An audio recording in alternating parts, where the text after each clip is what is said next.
Hello সবাইকে, আশা করি সবাই ভালো আছেন।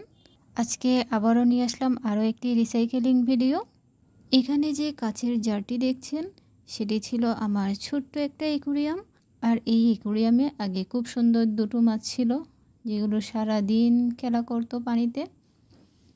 তবে অসাবধানতাবশত এই জারটা ধাক্কা লেগে এভাবে সব দিকে ক্র্যাক হয়ে গিয়েছিল।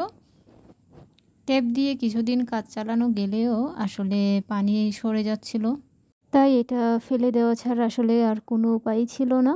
তাই এটা যখন ফেলে দিচ্ছিল তখন আবার আমি কি মনে করে রেখে দিয়েছিলাম, কারণ পুরনো জিনিসকে আবার নতুন রূপ দান করতে আমার খুবই ভালো লাগে। আর এনে যথারীতি অনেক দিন এটা ফেলে রেখেছিলাম, কারণ কি করব বুঝতে পারছিলাম না।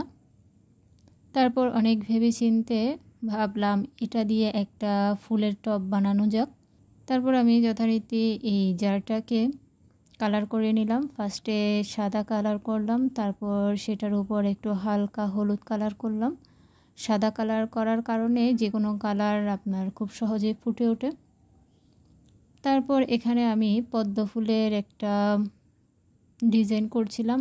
আসলে আমার আঁকার হাত খুব একটা ভালো না, তাও যতটুকু পারি সেভাবেই চেষ্টা করলাম। আর এখানেও সেম, আমি পদ্ম ফুলগুলো ফার্স্টে সাদা রং করে নিচ্ছি, তারপর এটা আমি কালার করব। এখানে আমি প্রথমে একটা বড় পদ্ম আঁকলাম, তারপর পাশে একটা পদ্ম ফুলের পাতা দিলাম, তারপর একটা পদ্মের কলি দিলাম। এভাবে পুরো জারটাই আমি ড্রয়িং করে নিলাম। এই যে আমার পুরো জারটাই এভাবে পদ্ম ফুল আর পাতা দিয়ে আমি ভরিয়ে ফেলেছি।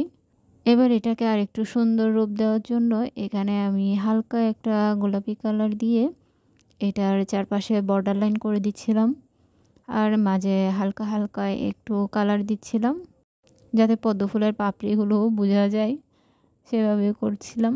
আসলে এগুলো পুরো ডিটেইলে ভিডিও করা সম্ভব হয় না, কারণ অনেক সময় লাগে। রিসাইকেলিং করতে আমার আসলে খুবই ভালো লাগে, তাই এটা কেমন হবে দেখতে সেটা নিয়ে আমি খুব একটা চিন্তিত থাকি না। আমার যেভাবে মন চায় আমি সেভাবেই করি। এই যে রেডি আমার পদ্ম ফুল, পদ্ম পাতা, পদ্মের কলি সব কিছুই রং করা একদম কমপ্লিট। আমি পাতাটা কীভাবে রং করেছি সেটা আসলে ভিডিও করতে ভুলে গিয়েছিলাম। আর এটা দেখে বোঝা যাচ্ছে খুবই সিম্পল কিছু কাজ করেছি। তারপর এখানে রংটা পুরোপুরি শুকোনোর পর আমি সকালবেলা সুন্দর ফুল দিয়ে এই জারটাকে সাজিয়ে নিলাম। এটা এখন দেখতে কেমন লাগছে সেটা আপনারা আমাকে জানাবেন। তারপর এটা আমি বাইরে আমার জুতোর শেলফের উপর রাখলাম। আর পাশে দুইটা যে বোতল মন্ত্রী দেখছেন, এগুলো হচ্ছে চকলেটের বোতল। আর বোতলগুলোর ভেতরে আমি অ্যাকুরিয়ামের পাথরগুলো দিয়ে দিয়েছি। আমার এই জারটা আসলে ভালো হয়েছে নাকি পচা হয়েছে অবশ্যই আমাকে জানাবেন।